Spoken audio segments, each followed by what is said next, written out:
আগের সরকারে একজন মন্ত্রী ছিল যিনি মন্তেশ্বরে হেরেছেন সৈকত পাঁজার কাছে।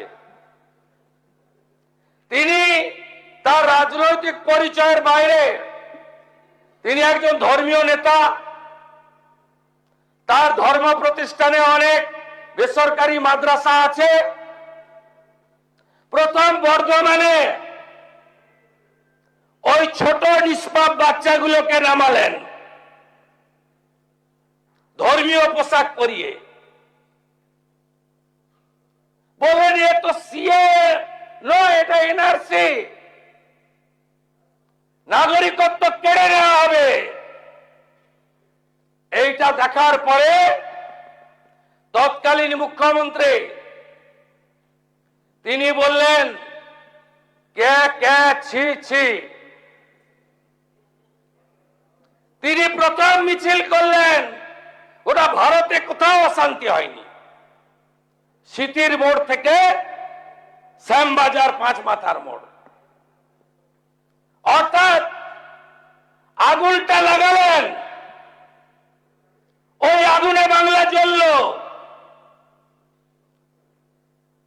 একটু আগেই প্রসূনবাবু বলছিলেন চাঁচলের শামসি রেল লাইন উপড়ে দিয়েছিল। রেলে কি শুধু হিন্দু চড়ে, মুসলমান চড়ে না? ওই লাইনগুলো তো গনি খান চৌধুরী পেতে দিয়ে গেছিলেন। শামসির রেল লাইন উপড়ালেন।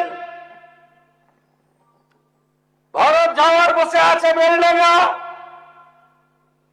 তখন চেয়ারম্যান বেলডাঙ্গার স্টেশন জ্বলল, 500 হকারের দোকান পুড়ল। ঔরঙ্গাবাদে কালী মন্দির, নিমতিতাতে লাইন দিয়ে 68টা দোকান লুট পুড়ানো, রেজিনগরের স্টেশনে আগুন,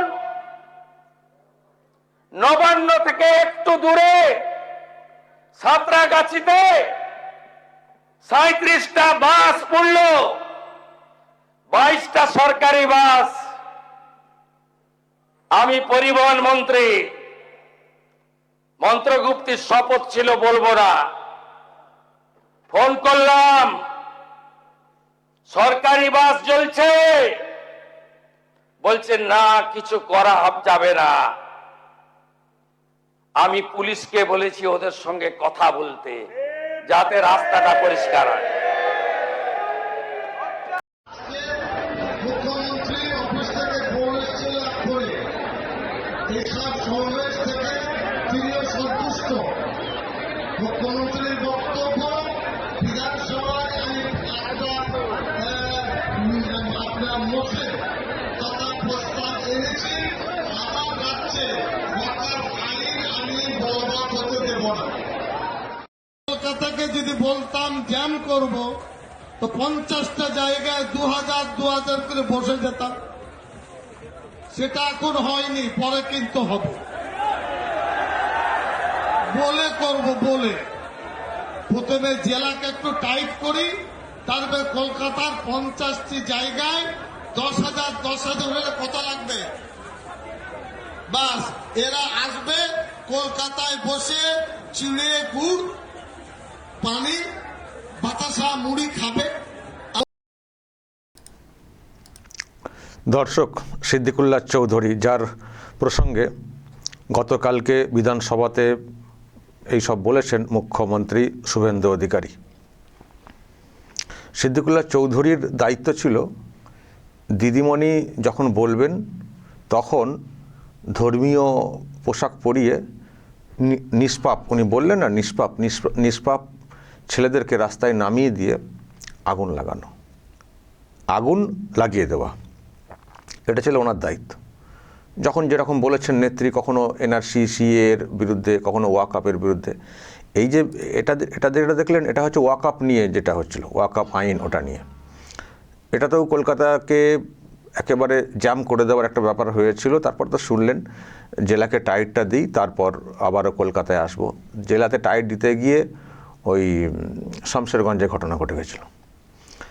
তো ওই ওয়াকআপের ব্যাপারে মুখ্যমন্ত্রী খুব সন্তুষ্ট, ওনারা এখানে বসেছেন, মানে বিক্ষোভ দেখাচ্ছেন, মুখ্যমন্ত্রী ওনাদের পারফরমেন্সে খুব সন্তুষ্ট। মুখ্যমন্ত্রী দপ্তর থেকে ফোন এসেছিল, সেটা প্রকাশ্যে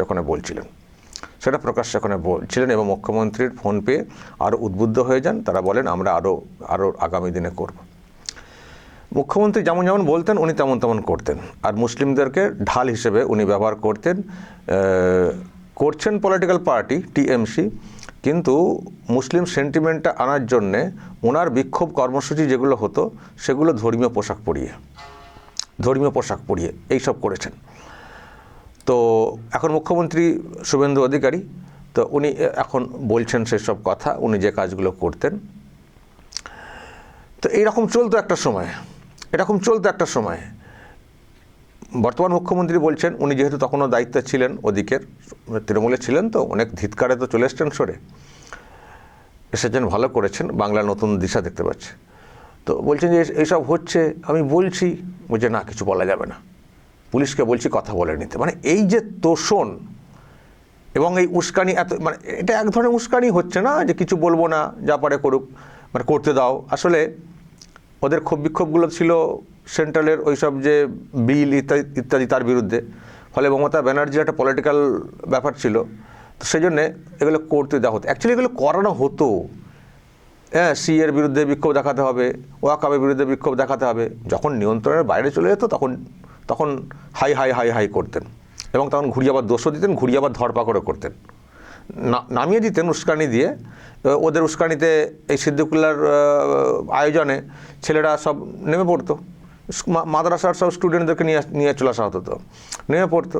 তারপরে নিয়ন্ত্রণের বাইরে চলে যেত। তারপর সেন্ট্রাল এজেন্সি তদন্ত করতে এলে ধরপাকড় করতো। আর যখন সেন্ট্রাল এজেন্সি আসবো হচ্ছে, গোটা দেশ জুড়ে একটা অন্যরকমের পরিস্থিতি তৈরি হয়ে গেছে, তখন আবার দিদির পুলিশই ধরতো, পরে আবার সেন্ট্রাল এজেন্সির হাতে হস্তান্তর করতে বাধ্য হতো। এবার তাদের নামে কঠিন ধারা লেগে যেত, ভুগতো, এখনও হয়তো ভুগছেন অনেকে। তো এইসব করতেন সিদ্দিকুল্লাহ চৌধুরী মুসলিম কমিউনিটিকে ব্যবহার করে। উনি ওনার পলিটিক্যাল ফায়দা, উনি মন্ত্রী ছিলেন, কিসের মন্ত্রী মানুষকে মানে জিজ্ঞাসা করলে এক চান্সে বলতে পারবেন না। আর মন্ত্রী যেটা ছিল তার কতটা কাজ ছিল সেটাও প্রশ্নের। তাছাড়া লাভঝাটা কম খেয়েছেন, ওনার তো মিনিমাম লজ্জা নেই বলে দলটাতে শেষ পর্যন্ত ছিলেন। ওনাকে তো মারা হচ্ছিল, তো এই শাহজাহান টাজাহান নাম শুনতো না, মারা হতো। উনি একটা সংগঠন করেন, জামিয়াতে উলামায়ে হিন্দ, তো যেতেন তার ব্যানারে কোথাও কিছু রিলিফ টিলিফ দিতে, তো সেখানে মারধর পর্যন্ত করা হয়েছে। তারপরে যাতা বলা হয়েছে, ওনার যে মন্তেশ্বর এলাকা বা ওনার যে এলাকা যেখানে বিধানসভা কেন্দ্র ছিল, সেখানে লোক চোর করে স্লোগান দিচ্ছেন দলের তরফ থেকে। তারপরেও লজ্জা নেই তৃণমূল কংগ্রেস দলটা করতেন, এতটাই ক্ষমতার মোহ ছিল। তো এইসব করেছেন, মুসলিম কমিউনিটিকে ব্যবহার করে এইসব করেছেন। আর মমতা ব্যানার্জিও ওনাকে ইউজ অ্যান্ড থ্রোই বলবো, এরকমভাবেই করতেন, কোনো সে অর্থে বেশি গুরুত্ব দিতেন না, জাস্ট দুধটাকে ধুয়ে নিতেন। আর উনি যেহেতু ওই যে সংগঠন জামিয়াতে উলামায়ে হিন্দ তার দায়িত্বে ছিলেন, তো ওনাকে হাতে নিলে মুসলিমের এই যে সংগঠনকে বোতলবন্দি করে রাখা যাবে। এক হচ্ছে যখন খুশি ইউজ করতে পারবো, আর দুই হচ্ছে আমার বিরুদ্ধে ক্ষোভ বিক্ষোভ সংগঠিত করার ক্ষেত্রে আর এই সংগঠনটা কাজ করবে না, কারণ নেতা তো আমার হাতে বন্দি। ফলে যারা মুসলিম ইস্যুতে সরব হবে, যাদেরকে সরব মানে করা হতো, তার নেতাকে যদি কন্ট্রোলে নেওয়া যায় একটা মন্ত্রিত্বের চেয়ার দিয়ে, কাজ তো কিছু নেই, তো মন্দ কি, তো ওনাকে নিয়ে নেওয়া হতো। ফলে বোতলবন্দি করে ফেলা হয়েছিল পুরো জামিয়াতে উলামায়ে হিন্দ সংগঠনটাকে। আর উনি এমন লোক, উনি যখন পলিটিক্যাল একটা এতে চলে এসছেন, তো একটা অরাজনৈতিক সংগঠন, তো তার পদটা কেন ধরে বসে থাকবো, তার পদটাও ধরে নিয়ে উনি টিএমসিতে চলে গেলেন। আসলে ওই পদটা ধরে না রাখলে হয়তো টিএমসিতে কদরও থাকতো না, কারণ টিএমসিতে ওনাকে নেওয়া হয়েছিল ওই যে সংগঠন সেটাকে তার ভারটাকে খর্ব করার জন্য না, হাতের এর মধ্যে নেওয়ার জন্যই তো নিয়েছিল না। ফলে যদি উনি ওই পদটা ধরে না রাখেন, তার মানে সংগঠনের রাস্তা ওনার হাতে থাকবে না, ফলে ওনার গুরুত্বই বা কেন তখন থাকবে। ফলে ওনারও দায়িত্ব ছিল পদটাকে ধরে রাখা, আর পদ নিয়ে পুরো একেবারে মাথা নত করে টিএমসির কাছে ন্যাড়া হয়ে যাওয়া কার্যত। তো সেটাই হয়েছে উনি ওনার স্বার্থে মন্ত্রিত্ব লোভে, ক্ষমতার লোভে এসব করেছেন, আর এই সংগঠনকে ইউজ করেছেন বা মুসলিমদেরকে ঢাল করেছেন। কিন্তু বর্তমান মুখ্যমন্ত্রী তিনি সবটাই দেখেছেন, তো তিনি সবটাই জানেন কীভাবে এগুলোকে ব্যবহার করা হতো আর এই সিদ্দিকুল্লাহ কী করেছেন। আমার দর্শক প্রশ্ন, গতকাল তো মুখ্যমন্ত্রী এসব বলেছেন, কিন্তু আমার একটা খুব কৌতূহল, সিদ্দিকুল্লাহ চৌধুরী এখন কোথায়? সিদ্দিকুল্লাহ চৌধুরী এখন কোথায়? এত তার বড় সংগঠন জামিয়াতে উলামায়ে হিন্দ, তারপরে কথায় কথায় ক্ষোভ বিক্ষোভ দেখাতেন, রাস্তায় নেমে পড়তেন। এ তো অনেকগুলো ইস্যু, এরা মুসলিমদের কেউ কেউ বলছেন আমাদের বিরুদ্ধে সরকার ইস্যু করেছে। কুরবানিতে কেন গরু জবাই করতে দেওয়া হয়নি, তারপরে রেড রোডে কেন নামাজ পড়তে দেওয়া হয়নি, তারপরে জুম্মার নামাজ কেন রাস্তার উপরে পড়তে দেওয়া হবে না প্রত্যেক শুক্রবার, তারপরে আরও সব বলা হচ্ছে না যে মুসলিম বিরোধী সব সিদ্ধান্ত অমুক তমুক। তো মুসলিম বিরোধী সিদ্ধান্ত টিএমসি লোকেরা দেখুন বলছেন, টিএমসি লোকেরা ওনাকে বলছেন, নেত্রীও বলার চেষ্টা করেন, কিন্তু মুসলিম ইস্যুতে টিএমসি নেত্রী যাকে রাস্তায় নামাতেন বা যিনি নামতেন লোকজন নিয়ে, তিনি কোথায়? তার কেন কোনো কোথাও কর্মসূচি দেখতে পাচ্ছি না, তাকে দেখতেই পাচ্ছি না। তিনি কোথায়? সিদ্দিকুল্লাহ চৌধুরী আপনি কোথায়? আর আপনার সংগঠনটাই বা কোথায়? আমি দর্শক একটা কথা বলতে পারি, আমি তো মুসলিম কমিউনিটির, আমি জানি এই সংগঠনকে অনেকটা আগে থেকেই চিনি। আমি যেটা শুনছি দর্শক, শুধু তৃণমূল কংগ্রেস থেকে লাথি খাওয়া না, মুসলিম কমিউনিটির লোকেরাও কিন্তু ইনাকে একেবারেই পছন্দ করছেন না এই মুহূর্তে অন্তত। তাদের একটা বড় অংশের যেটা ধারণা সেটা হচ্ছে এই সিদ্দিকুল্লাহ চৌধুরী মুসলিম সমাজের ইমেজটাকে খারাপ করেছেন, সব থেকে বেশি খারাপ করেছেন। মুসলিম সমাজে কিছু লোকের তো দোষ আছে, সে তার জন্য তো একটা ব্যাপার আছেই, কিন্তু মুসলিম সমাজকে এই রাজ্যের বুকে উগ্র করা, নানান বিষয়ে বিতর্কের মধ্যে ফেলে দেওয়া, সেই কাজটা করেছেন সিদ্দিকুল্লাহ চৌধুরী তার সংগঠনকে ইউজ করে তার জাস্ট ক্ষমতার স্বার্থে। মুসলিম সমাজের জন্য ভীষণ ক্ষতিকারক সিদ্দিকুল্লাহ চৌধুরী, এবং গত সরকারের আমলে মুসলিম সমাজকে উনি জাস্ট ওনার প্রয়োজনে ইউজ করেছেন, কমিউনিটির জন্য কিছুই করতে পারেননি, জাস্ট ইউজ করেছেন। আর মমতা ব্যানার্জি ওনাকে ব্যবহার করেছেন। ফলে সিদ্দিকুল্লাহ চৌধুরী মানে মুসলিম সমাজের পিছিয়ে পড়ার পেছনে, মুসলিম সমাজ সম্পর্কে এই রাজ্যে এত খারাপ ধারণা হওয়ার পেছনে সিদ্দিকুল্লাহ চৌধুরী অন্যতম দায়ী। এটা মুসলিম সমাজের বড় অংশ কিন্তু বলছে। কই সিদ্দিকুল্লাহ একবার নামুন না দেখি, কটা লোক সাথে যান এখন? জামিয়াতে উলামায়ে হিন্দ করেন তো, নামুন তো দেখি কটা লোক যান মুসলিম সমাজের। যাবেন না, বেশি লোক যাবেন না। তারা বুঝে গেছেন যে এই লোকটা মুসলিম সমাজের একটা কোথাও জায়গা ছিল, কিছু বলার জায়গা ছিল, কিন্তু সেটাকে উনি নিজের ক্ষমতার জন্যে নিজের মতো করে ইউজ করে মুসলিম সমাজকে আরও খারাপভাবে তুলে ধরেছেন। এই আগুন লাগিয়ে দেওয়া, রাস্তা অবরোধ করা ইত্যাদি এইসব করে নেত্রীর ফায়দা তুলে দিয়েছেন, কিন্তু মুসলিম সমাজের জন্য বিরাট ক্ষতি করেছেন। ওনার এই কর্মকাণ্ডে আরও বিদ্বেষ বেড়েছে, এটা মুসলিমদের একটা বড় অংশ মনে করছে। এর জন্য আমি তো বলবো যারা এটা ভাবছেন, ভালো ভাবছেন, এইসব লোক থেকে সাবধান থাকুন। দম নেই, পোটায় বল নেই, শুধু রাস্তায় নামিয়ে দেবে। ওয়াকাফ বিল নাকি আইন নাকি চালু করতে দেবেন। এখন বলেছিলেন, নেত্রী ফোন করেছিলেন, কথা হয়ে গেছে, বিধানসভা থেকে রেজলিউশন করে সেটাকে আটকে দেবে। পেরেছেন আটকাতে?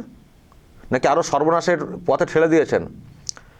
পোর্টাল চালু হলো ওয়াকাফ প্রপার্টি মানে নথিভুক্ত করার, না এখানে চালু করতে দেবো না। ওনার কথা শুনে সত্যি ওনাকে মানে পোর্টালে নথিভুক্ত করেননি। এখানে যখন আর কদিন বাকি আছে, শেষ মুহূর্তে দেখলেন যে আটকাতে পারছি না, তখন বলছেন না আপনারা সব করুন।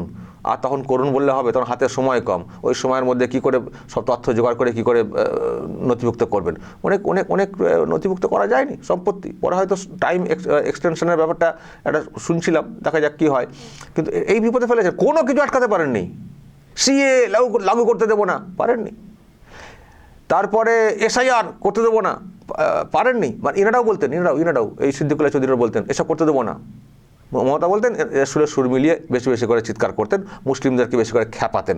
কোথায় সিএ, কোথায় এনআরসি, দুটোকে মিক্সড করে দিয়ে একটা অন্য ধারণা তৈরি করে দিয়ে রাস্তাঘাটে নামিয়ে দিয়ে আগুন লাগিয়ে দিল। ট্রেনে স্টেশনে আগুন যাচ্ছে, দেখুন ক্ষতি করছেন মুসলিম সমাজের ক্ষতি করেছেন। আজকের দিনে দাঁড়িয়ে আজকে সিদ্দিকুল্লাহকে তো প্রশ্ন করা উচিত যে আপনি তো সরকারটাতে ছিলেন এতদিন, কি করেছেন মূলত মুসলিম সমাজের জন্যে?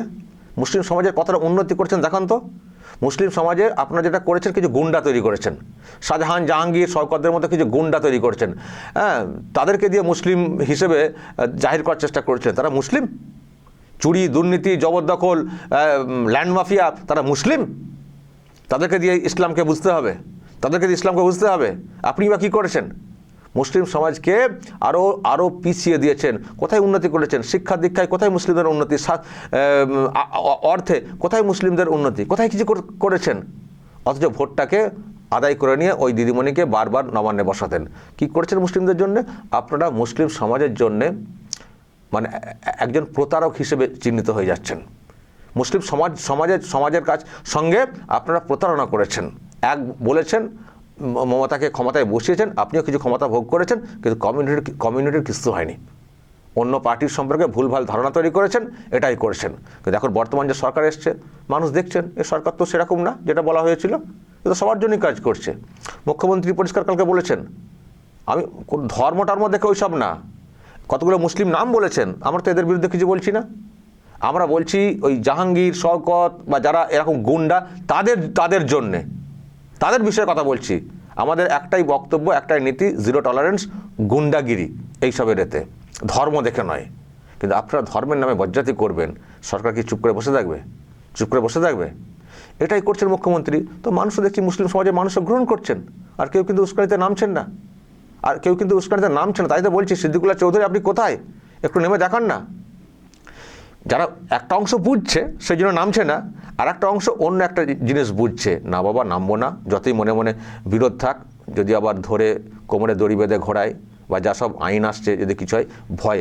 এবারে একটা অংশ হচ্ছে যে বুঝছে বাস্তবটা, আর একটা অংশ হচ্ছে ভয়ে ভক্তি দেখাচ্ছে, কিছু করবো না। তো যাই হোক, বাংলায় কিন্তু অন্যরকমের পরিবেশ দেখতে পাচ্ছি। কথায় কথায় রাস্তা অবরোধ, এই অবরোধ, নানান ইস্যুতে ভাঙচুর ইত্যাদি, হুঁশিয়ারি, গুন্ডাগিরি, সেসব কিন্তু দেখছি না। বাংলাটাকে পুরো শান্ত দেখছি।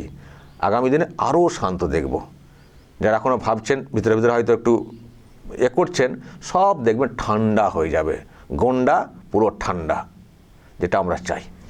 দর্শক বলবেন, সিদ্দিকুল্লাহ চৌধুরীর ব্যাপারে যদি আপনাদের কিছু বলাতে, খোঁজখবর আছে সিদ্দিকুল্লাহ চৌধুরী কোথায় বলুন তো, একটু বলবেন তো, যদি খোঁজ দিতে পারেন বলবেন যা বলার, এবং নজর রাখবেন আরামবাগ টিভিতে।